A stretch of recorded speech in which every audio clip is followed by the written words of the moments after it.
42% declaration,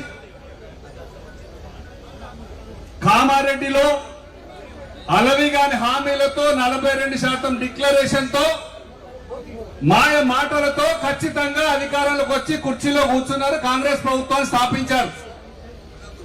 కానీ కుర్చీలో కూర్చో ప్రభుత్వం వచ్చిన దగ్గర నుంచి మొదలు ఈ రోజు వరకు మెయిన్ గా 42% బీసీలకు మీరు రిజర్వేషన్ కల్పిస్తామని చెప్పి అధికారంలోకి వచ్చారు. మా సోదరులందరూ కూడా నిజంగానే కావచ్చు అని చెప్పేసి 42% రిజర్వేషన్ కానీ ఇంకా అనేక హామీలకు కానీ ఏదో ఒక విధంగా మాత్రం మన పార్టీని గద్దెదించుకున్నాం, కాంగ్రెస్ పార్టీని తెచ్చిపెట్టుకున్నాం. కానీ వాళ్ళు చేసింది ఏం లేదు. 42% రిజర్వేషన్ ప్రక్రియతో ఆనాడు అధికారంలో కూర్చున్నారు. మరొక్కసారి 42% రిజర్వేషన్ ఎజెండా తెచ్చి స్థానిక సంస్థల ఎన్నికల్లో కూడా మనల్ని మరొక్కసారి మోసం చేసే ప్రయత్నాన్ని కుట్రలేపారు. ఇది మన బీసీ సోదరులందరం గుర్తుపెట్టుకోవాలి. ఇది ఖచ్చితంగా కూడా ఇలా మాత్రం జరగని ప్రక్రియ. వాళ్ళు అసెంబ్లీలో బిల్లు పెడితే మన పార్టీ బీఆర్ఎస్ పార్టీ మనం చేసిన 42% రిజర్వేషన్ కు మద్దతు పలికి బిల్లు పార్లమెంట్ కు పంపమంటే గవర్నర్ గారి త్రూ రాష్ట్రపతి గారికి పంపారు. బిల్లు ఎక్కడికి పంపాలి? చట్టం చేయాలి, లోక్సభలో రాజ్యసభలో రాజ్యాంగ సవరణ చేయాలి. అక్కడ బిల్లు పాస్ అయితే తప్ప 42% రిజర్వేషన్ అమలు కాదు. దాన్ని అక్కడ పెట్టి మళ్ళొకసారి ఆర్డినెన్స్ ద్వారా తీసుకొస్తానని చెప్పేసి కేబినెట్ లో డిసిషన్ తీసుకున్నారు. ఇది గవర్నర్ గారు రాష్ట్రపతి గారికి పంపి ఫైల్ అక్కడ పెండింగ్ ఉండగా మళ్ళీ గవర్నర్ గారు ఆర్డినెన్స్ మీద సంతకం పెడతారా? ఒకవేళ అట్లా పెట్టినా ఇది నిలిచే ప్రక్రియనేనా?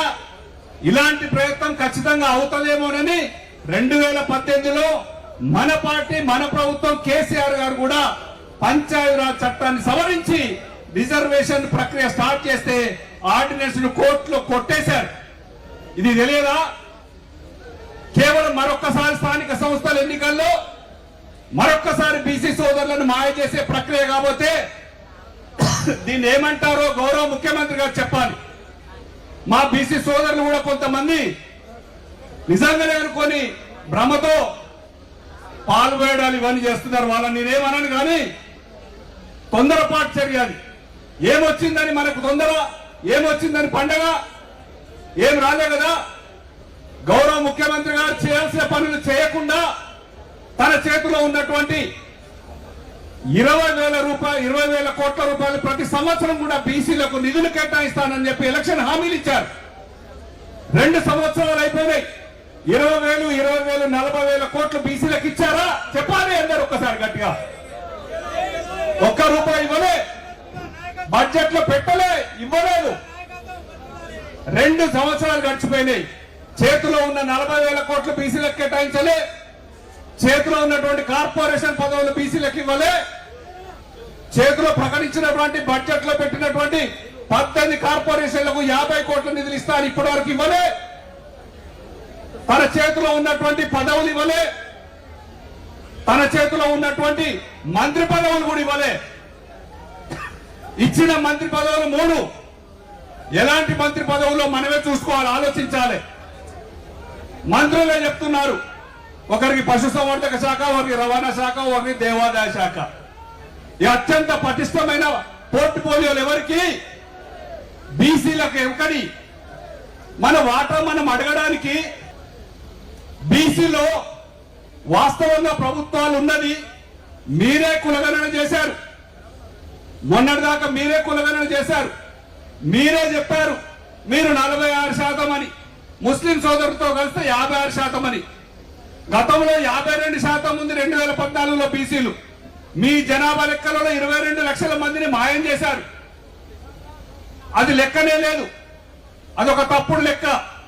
మీరు చెప్పిన 56% అయితే ఎస్సీలకు 18%, ఎస్టీలకు 12%, ఇక మిగిలినది 13% మీరు లెక్క చూపించారు ఓసీలందరికీ.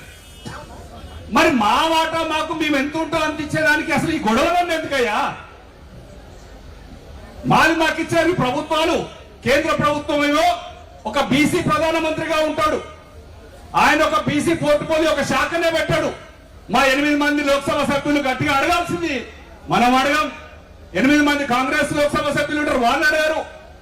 అనునిత్యం కొట్లాడేది బీఆర్ఎస్ పార్టీ కేసీఆర్ గారి నేతృత్వంలోనే లోక్సభలో అయినా రాజ్యసభలో అయినా కొట్లాడేది బీసీల కోసం, నీళ్లు నిధులు నియమాల కోసం పుట్టిందే, తెలంగాణ రాష్ట్రం కోసం పుట్టిందే బీఆర్ఎస్ పార్టీ కేసీఆర్ గారి నేతృత్వంలోనే బీసీలకు న్యాయం జరిగింది, మళ్ళీ న్యాయం జరుగుతుంది తప్ప ఇది కేవలం మసిపూసి మాయబెక్కాయ చేయడం తప్ప ఇదేం లేదు. ఎట్టి పరిస్థితుల్లో కూడా ఈ బిల్లు నిలవదని తెలిసి బిల్లు పెట్టారు. కులగణనలో తక్కువ, కార్పొరేషన్ పదవులు ఇవ్వరు, ఇంకా ఉన్నటువంటి 3 పదవులు 75 ఏళ్ల స్వాతంత్రం సిద్ధించిన తర్వాత ఒక యాదవ సోదరుడు ఉన్నాడు మంత్రివర్గంలో, ఒక మునుగాపు ఉన్నాడు, ఒక ఎస్టీ లంబాడా మిత్రులు ఉండరు, ఒక ముస్లిం సోదరులు ఉండరు. మరి ఏం పోర్ట్ఫోలియో, ఏం మంత్రివర్గం, ఏం న్యాయం చేస్తున్నారు మీరు బీసీలకు? ఇంకెట్లా నమ్మాలి? బీసీ సోదరులందరూ గుర్తు పెట్టుకోవాలి, ఇది ఓన్లీ మన పార్టీ నుంచి మనల్ని విడదీసే కుట్ర. ఒకసారి కామారెడ్డి డిక్లరేషన్ తర్వాత చేస్తారు మన బీసీ సోదరుడు ముఖ్యమంత్రి సిద్ధరామయ్య ద్వారానే మేము అమలు చేస్తామని చెప్పించారు. ఇప్పుడు ఉన్నటువంటి అక్కడ ఉన్నటువంటి అన్న బీసీ శాఖ మంత్రి గారు పొన్నం ప్రభాకర్ అన్న గారు కానీ మహేష్ గౌడ్ అన్న కూడా మీరు బీసీ సోదరులే, మా అన్నలే, మీరు ఖచ్చితంగా కొట్లాడాల్సిన అవసరం మీ దగ్గర మీకుంది. ఇప్పుడు ఈ ఆర్డినెన్స్ ఇస్తుందా? మీరే చెప్తున్నారు ఒక పక్కన, నేనైతే చట్టంతో ఆర్డినెన్స్ ఇస్తాను కానీ కోర్టుకు ఎవరిని పోకుండా మీరే చూసుకోవాలని అంటారు. అంటే దాని అర్థం ఏంటి? కోర్టుకు పోకుండా మీరే కాపులాగాలి, మీరే చూసుకోవాలి, వాళ్ళు ఇంటి ముందు సాగు డబ్బు కొట్టాలంటారు. అంటే ఇది అయ్యే పనా? ఇది జరిగే పనా? కాదు. కానీ మేమైతే ఆర్డినెన్స్ ఇస్తాం.